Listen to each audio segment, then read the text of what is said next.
All right. Well, thank you to everyone for joining us today. I'm Paula McDonald, and I'm co-chair of the accreditation for PRSA Tampa Bay. And I have joining me today and sharing her screen now, Katie Parsons, APR. She's my co-chair, and she assists with assembling some great panel presentations and working with candidates and some of our volunteer APRs through the mentoring process. And I also have on the line Curtis Kruger, APR, and he is a newly minted APR that went through the class sessions last year, and he's going to give us a little bit of insight later on his process and some of the knowledge that he gleaned from going through the course. A wise old philosopher once told younger practitioners these words: try not, do or do not. There is no try. And these are great words to live by when you're undertaking the APR process, because there's always something that seems to get in your way if you try to go through accreditation. And it can range from anything from work getting in the way, school, if you're trying to work on a degree, an advanced degree, a master's degree. We've had folks doing that simultaneously. Family events, we've had folks get pregnant and have babies when they've been going through the course, and other just personal daily life that can always get in the way of your studying to get your APR. So everybody with the letters APR after their name is going to have a story to share about their experience and the obstacles that got in their way. But I feel like if you're on this webinar today, you've been curious enough about the process to dig into it a little bit more and be here and know that you've got a great support in the chapter to help you on your journey. So I'm going to walk through a brief overview of the process so you can understand the steps to take, and then you can make a decision if this is a good time for you to make that investment. So the APR, what is that? This is a professional credential that was originated in 1964, and it was administered by PRSA until 1998 when the Universal Accreditation Board, which you'll come to know as the UAB, was formed. The purpose of this is to identify and advance the public relations profession by identifying those who have demonstrated a commitment to professional advancement, broad knowledge, experience, and professional judgment in the field. This program really seeks to improve the public relations practice, and the designation of the Accreditation in Public Relations, APR, signifies a high professional level of experience and competence. Why earn an APR? Well, people have a variety of reasons why they want to earn their APR, and some of those reasons are professional and some are personal. For one thing, the APR credential is increasingly becoming valued and being used as a screening criteria for hiring and for professional advancements. And many of our chapter members can attest to this, and Curtis may have some feedback on that as well today. Research has shown that accredited public relations practitioners earn more money than their non-accredited counterparts. Many seek to earn their APR credential as part of their own professional growth goals, which often include lifelong learning, professional ethics, and a commitment to the best practices in public relations. And our chapter currently has 67 APRs, which is actually one of the highest percentage of members in the state. So we're really proud in the Tampa Bay chapter to have such a high percentage of APRs, and glad that you all are considering joining us as well. So I mentioned the UAB, the Universal Accreditation Board, and this is the organization that's responsible for overseeing the accreditation program. And what they do is develop and maintain examination questions. So it's actually increased from 8 organizations to 9 recently. So these are the 9 organizations that are part of the Universal Accreditation Board, and PRSA, you will notice, is one of them. So members of the UAB, participating organizations who are involved in the professional practice of public relations, those are people who are eligible. People often ask, like, how many years do I need to practice PR before I consider getting my APR? And really, according to the application guidelines, you have to have 5 or more years of experience before you can be eligible to apply and sit for the exam.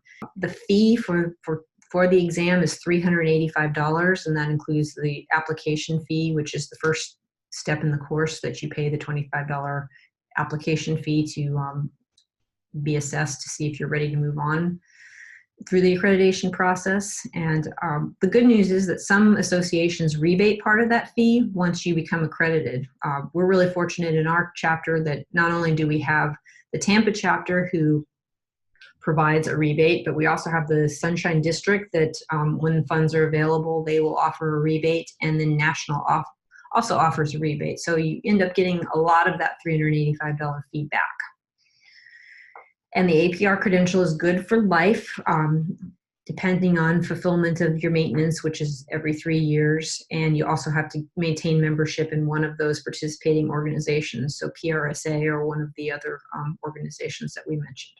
So when it comes to studying for, to getting ready to prepare for the APR, there's really 5 steps that you go through. And as I mentioned, the first step is application. There is a form on a website that we will provide at the end of the presentation that will provide you with the opportunity to apply. You can start that process at any time. When you decide to join our study group, we recommend that you wait a little while for application, and we'll give guidelines on those dates toward the end of the presentation, just to give you a little bit of extra time, because the sticky point with application is that once your application is approved, you have 1 year from that time to complete your panel presentation and to take your examination. So it's good to wait until you're almost ready to start the process before you start that clock ticking, just to give yourself a little bit of extra time in case something comes up toward the end. So we recommend waiting generally until about April, May to send that application in. It takes about 2 to 3 weeks for it to come back from National, whether or not it is approved. And generally they are mostly approved as long as you have the years of experience and the qualifications to meet those requirements. The second step in the process is to study. This is the part I love so much. So really there are 2 kind of main study guides that you really need to focus on. The website will give you a bookshelf worth of information that you need to buy and purchase, and recommend that you read through every one of them. But we found that our candidates are really successful when we hone in on two study guides. It's the APR study guide, which is the 120 plus page printout that you would print out directly from PRSA.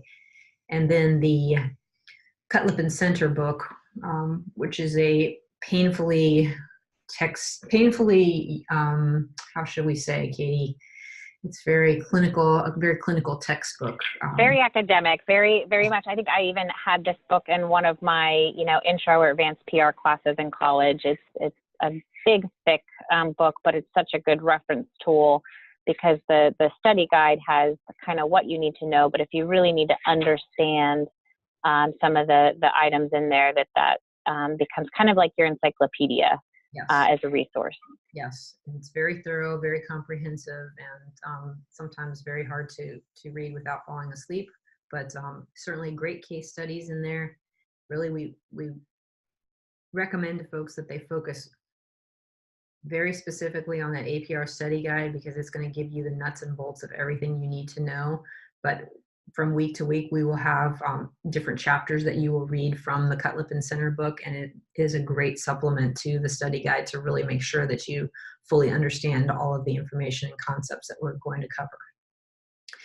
And you can work on your own, or you can work with a cohort. A lot of people have gone through the APR process all by themselves. It's not something that you have to join a class for, or you have to connect with a group of folks for, but we have found that our study process, our study group process, has helped people to stay disciplined and really connect with people in the chapter and become more involved in PRSA, which really is a great byproduct of going through the process to connect with other practitioners and become more involved in the organization.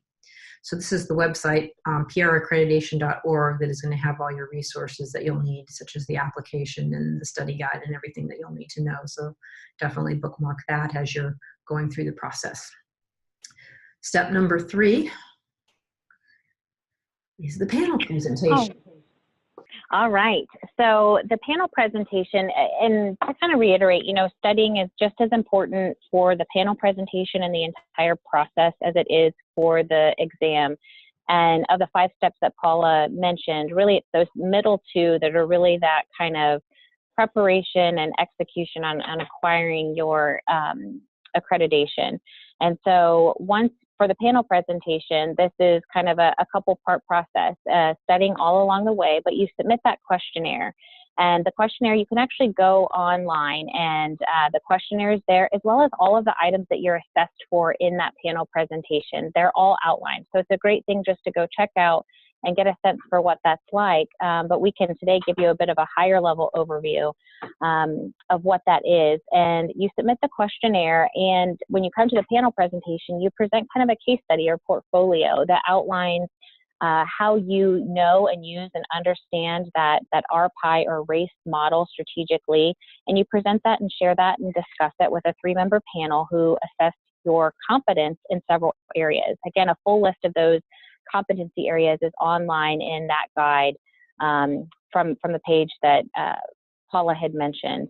And it really is, the panel presentation informs whether or not you proceed to that exam. So this is a great gauge of, are you ready? Do you have the competencies and skills and knowledge to proceed through to that exam? Having gone through this myself, I can tell you that, there's no one element of this process that really is where it's all at. So even if you study and know all of the book things, it's also part experience. It's also going through the process and being able to apply what you're doing through this process to your day-to-day, and all of that integrated together that really helps get you across that threshold of earning your APR. So the panel process is such an important part of that. And from that panel, they will make that recommendation on whether or not you're, based on those competencies, ready to proceed to the exam. So once you proceed to that, once you get through the panel presentation, you're focusing on, again, continuing to study and studying for that exam. It is a computer-based exam that's multiple choice. It's 132 scored questions. Some of those are beta questions that they're testing for future test inclusion, but you can't tell the difference, and you have to answer 82 of those correctly to achieve a pass. So moving kind of quickly, moving quickly along here, because I think what most people ask about the computer-based exam is what exactly is on it. So the KSAs that are assessed are outlined here, and they actually are generous enough and thoughtful enough to give us percentages for where you need to focus your time. And, personally, the way that I use these was understanding, even if I had models and theories might have been one of my weak spots or blind spots. I knew that only 8% of the test was going to be in that area. So while I might want to focus some time in there, I know that really a lot of my time has to really be spent in those areas that are bigger portions of the exam, and just kind of allows you to focus, because it is a lot of information and a lot of content once you get into that studying. So this just helps you focus on where you spend that time. And I'll assess your strengths and weaknesses going into that exam. Any questions on that, the panel presentation and the exam and the areas of assessment? Great. So Paula, I'll turn it over to you to talk about maintenance. Excellent. So maintenance is a necessary requirement of maintaining your accreditation, and it's every 3 years that you submit your form. They are working on bringing this form online to make it a little easier to track, but it's currently a paper form, and there's some formulas that are associated with each type of section that you fill out, teaching an APR class or participating in a professional development day. These are all worth different levels of points. So you would tally those up and mark the dates of those, and then send that document in with your $50 fee, and that would suffice for your maintenance for the 3-year period of time. So it's just something to kind of keep in mind as you earn your APR and you're moving along, just to kind of download that document and keep track of things, make a mental note and jot down those dates and things, so you're not scrambling at the end of the 3 years to try to remember what you did to maintain your APR credential. Excellent. We're going to unmute Curtis here. I wanted to introduce everyone to Curtis Kruger. As I mentioned, he went through the process with our study group last year, and we've invited him to provide a little bit of insight on his experience going through the process. So Curtis, take it away. Well, thanks. My name is Curtis, and I'm a former newspaper reporter. I spent over 20 years at the Tampa Bay Times, and people are always surprised. Why would you get out of such a lucrative business that's doing so well? But it seemed to make sense at the time. And I really enjoyed being a reporter, but I decided it was time and I wanted to move into public relations. So I was fortunate to get a job at Blue Pearl Veterinary Partners, where I worked for three and a half years, and I'm now at Tampa General Hospital. I started thinking about the APR at Blue Pearl because I got to the point where things were going well, and I thought, okay, I sort of feel like I figured out a lot of what works, but have I just figured out the idiosyncratic way that things work here, or have I figured out the best practices for all of public relations? That was part of what made me want to try to get more involved in PRSA, and then to really improve my professionalism. That drew me to the APR, both because of the recognition, but also the learning part of it was really important to me also.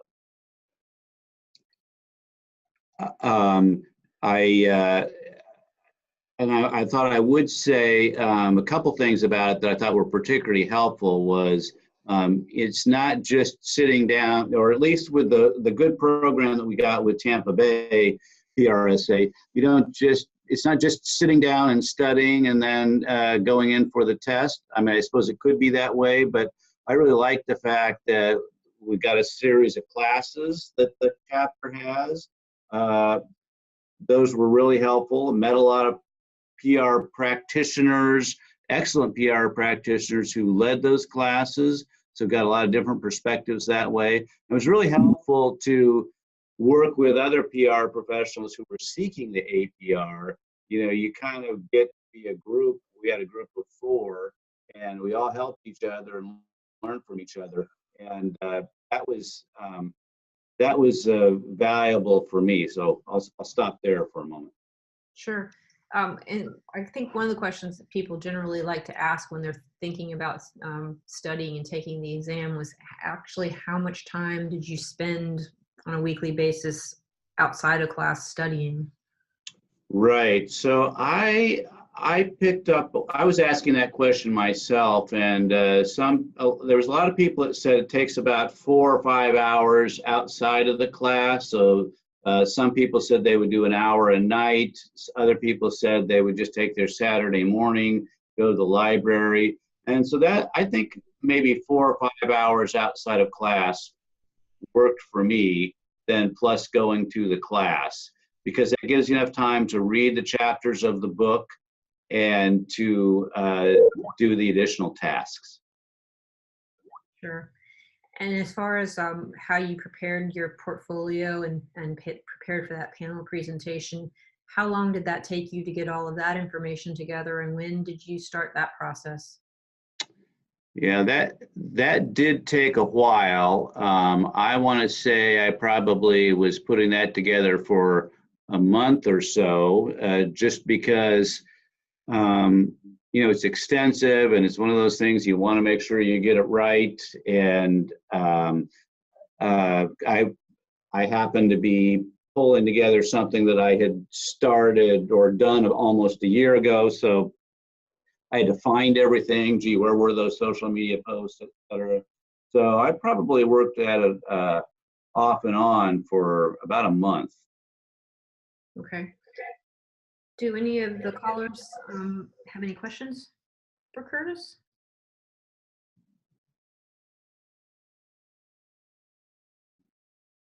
Katie, did you have any questions for him? I do not, no. Curtis, one last thing that I wanted to ask, we talked about professional development and how the APR might make a difference for people who are maybe looking to advance their career. Can you give us any examples of what you've observed with having your APR? Sure. I mean, I think it was really helpful for me because since the bulk of my career was journalism, I wanted to be able to say, yes, I was a professional journalist, but now I'm a professional PR person. That was sort of my pitch for jobs, was that I've got expertise in both, and I was trying to not just be a former journalist who can probably work for your organization too, but a professional PR person who used to be a professional journalist. And I think this APR really helped me make that case. Excellent. Well, thank you for joining us today and providing that insight. My pleasure. Thank you. So as we move along, looking at our timeline for this year, Katie's got that up on the screen. So now is the time. It's March. In March and April are the times to begin that application process. And as Curtis said, preparing that questionnaire and portfolio. It does take a little bit of time and consideration in terms of what content you're going to put into it. Katie, you work with the panel presentations quite a bit. Are there any questions that you panelists regarding, what they need to include in their portfolio? Any tips you can give there? Absolutely. I think it's the best thing I can advise is go onto the website and look at you can see the scoring form and everything for how the directions actually you can read, the panelist instructions, all of that is online so that you can have a sense of what's expected of you, but also what's expected of the panelists. I think coming into it, a lot of people don't know, am I presenting? Are they just asking questions? Am I leading this presentation? Or are they, having had reviewed this? Just what that, I think, the environment is. Will I show a presentation on the screen, or do I need to bring printed copies? And those are all great questions. And I think for the last 2 years, because we've hosted them here at Chapel Roberts, we've been able to offer candidates both. And a lot of candidates will reach out to me and say, this is what I'm planning. I've even had some candidates that are so smart, they've wanted to come by and just get a sense of the room, which I more than welcome anybody to as well. Sometimes you just want to see the space that you're going to be, having such an important discussion in. And so those are all things that you can do to prepare for that and get a sense and understanding and start to feel comfortable with what it's like. I would say it's not completely casual in the sense that you're just kind of, discussing your portfolio over coffee. It has a bit more formality than something like that. But our chapter is really full of APRs that are passionate about mentoring those navigating the process. And so we've heard great feedback from folks that it is a very welcoming and mentoring-like atmosphere, that the questions are good questions, productive questions to really get a sense of someone's core competencies and where they are, and if they are ready to proceed to that exam. So it is formal, but it's welcoming, and I think as I would describe the entire process, it is a complete holistic learning experience from start to finish. Excellent. And we also need to kind of make the point that this process is a confidential process, and that means so true. It's at your discretion to let your peers and your coworkers know if you're going through the process. As far as Katie and I are concerned, we keep all of the candidates' information confidential, and Katie does a nice job of assembling a panel for you that are going to be professionals that you have not had dealings with before, personally or professionally, to keep that playing ground very neutral. And we also have a kind of refresher session typically for most people that are volunteering to serve as panelists. And one of the first things we continually remind them is that this process is confidential. So if they sit on a panel, they are under no circumstance allowed to discuss that outside of that room, even with one another. So it is, that is their time to volunteer and serve on that panel. But any conversation about that candidate, about the process for that candidate, it stays within that room, and that's something that we reinforce. And the folks we know that serve on these panels take that very seriously. Terrific. All right, we're at 12:30 now, so moving along. April and May would be getting to work with your mentor. We have volunteer APRs that are throughout the chapter that are excited to work with candidates and helping them to get their portfolios ready and just helping them to prepare overall. And they each have a different style and great matchups that we provide. So if you are entering the process and starting to work on your questionnaire and your portfolio, just let us know and we can assign a mentor to you to help you through that process. By May 15th, we are targeting to have everybody have their questionnaires and portfolios completed so that they can submit those in time to be scheduled for panel presentations the first week of June. And that's a process that, as Katie mentioned, generally is taking place at Chapel Roberts. She's graciously hosted for the last several years. And we bring the panelists together and the candidates will come in and make their presentations. Generally, we try to schedule those in the late afternoon, early evening hours. And Katie does a really great job of putting all those together and getting dates scheduled that we can all work with all of the volunteers. Then June 19th through August 7th, that's our 7-week study session. We will have a week off during the July 4th holiday week for folks who are traveling for summer vacations, but we meet on Tuesday nights, generally at locations in the Tampa Bay area that are convenient to everyone. If there's a candidate that has a volunteer space that they want to provide, we will graciously accept hosting there. Otherwise, we generally are looking at the Hillsborough County Library in South Tampa. That seems to be a pretty central location for everyone and provides us with great meeting facilities there.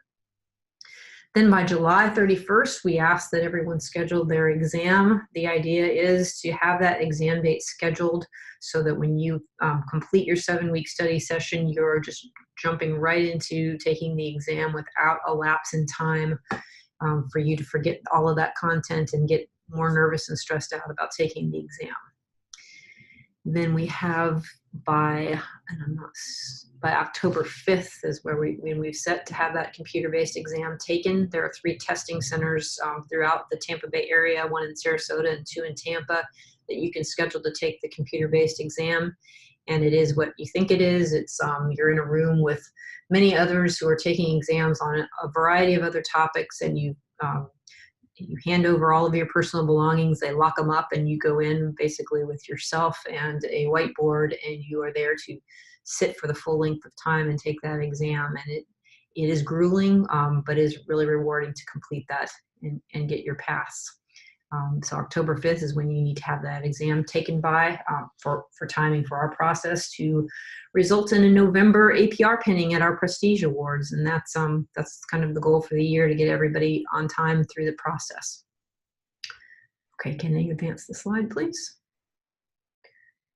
Questions? Looks like we have one new message here. I have a question. Is the timeline flexible, as I will be shifting to Tampa in August and would like to apply once I move completely?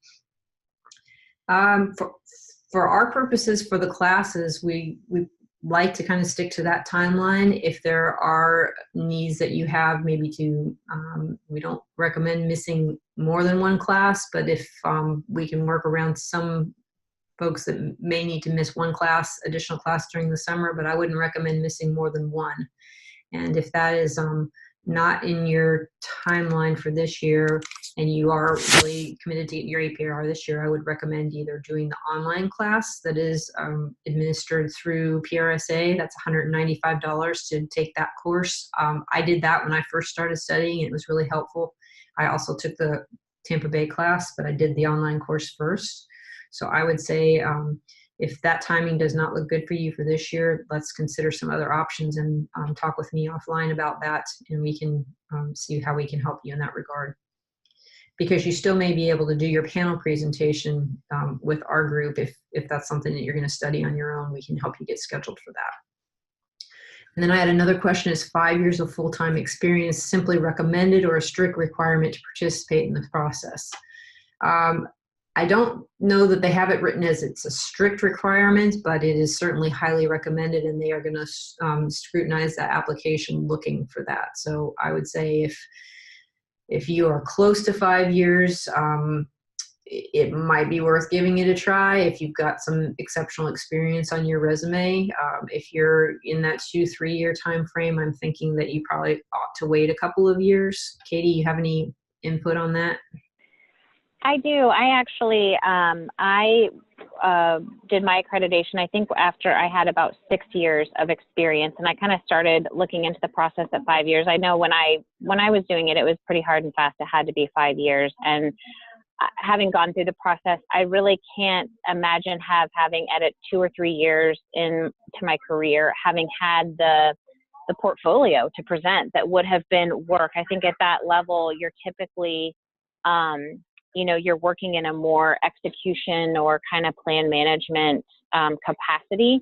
And it's really in those years that follow that you start to kind of contribute at a strategic level. And you really have to present and have some ownership over a project or a case study where you have led and managed, a strategic process and plan and all of that. So again, I think if you had the experience early on, I know I certainly didn't, and I work in an agency, which is very fast paced, and I work on a lot of different accounts and clients. As I mentioned earlier, this is not a process that just studying or academically alone you can pass. The questions on the exam also rely on experience. And just as you couldn't lean on if you had 20 years experience, you couldn't lean on just that without studying to get through the process. It really is a balance of both of those things. And I think the experience is also important for the exam part of it, because you have to have that experience to be able to discern the types of questions that are being asked of you, whether it's an ethics question or strategy question, law, and so on. And I don't know that without that experience to kind of connect with, it could be a lot. It's just more difficult process.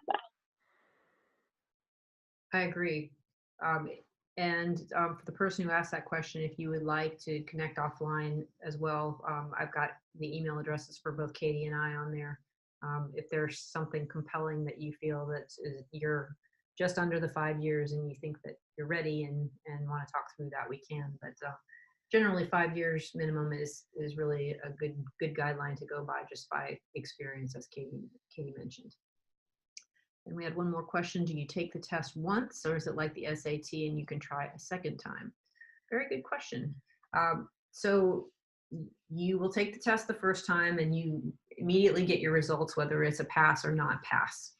If it is a not pass, you have another opportunity to take the exam. You actually have several more opportunities to take the exam. There is a fee associated with paying to take the exam again. Katie, do you remember if there's a wait period that they have to wait to take it one more time? I don't know. I just know that you have a certain amount of time. I think it's within a year to retake the exam from that time. So you want to just make sure you do it in that window, but we'd have to look up and confirm if there was a certain window, an opening and a closing to that. Yeah, I think that there might be a slight wait period before you can take it again a second time, but it is not unusual for folks to need to take it a second time. It's not an easy exam. It's really a mindset shift that you have to really embrace to do well on the exam, thinking of perfect world situations. And, I don't think it's a slight to anybody to say that they would have to take it a second time. So that is a very good question. And thank you for asking that. This is the time to start considering and getting ready to prepare for doing this in this year, because obviously you're here because you're curious about the process, and my best advice would be to follow that instinct. It may not be the year for you this year, but you've got a little bit of knowledge to head down the path as you're investing in the study materials and beginning to consider what content you would include in your portfolio, and start to head down that path toward accreditation. And you'll be really glad that you make that decision once you're ready to do so. I thank you a lot for your time today. Katie, any closing comments? No, thank you. Agree. And just reiterating that you and I are here as resources. And please, any questions, don't hesitate to email me. And I hope to be of any help to anyone who needs it. Thanks to everybody for joining in today. And we really appreciate you. And the chapter is really fortunate to have the opportunity to provide this this resource to our members. So thank you so much, and enjoy the rest of your day. And if you need anything, please connect with us offline. Have a great day. Thanks, everyone. Bye. Bye.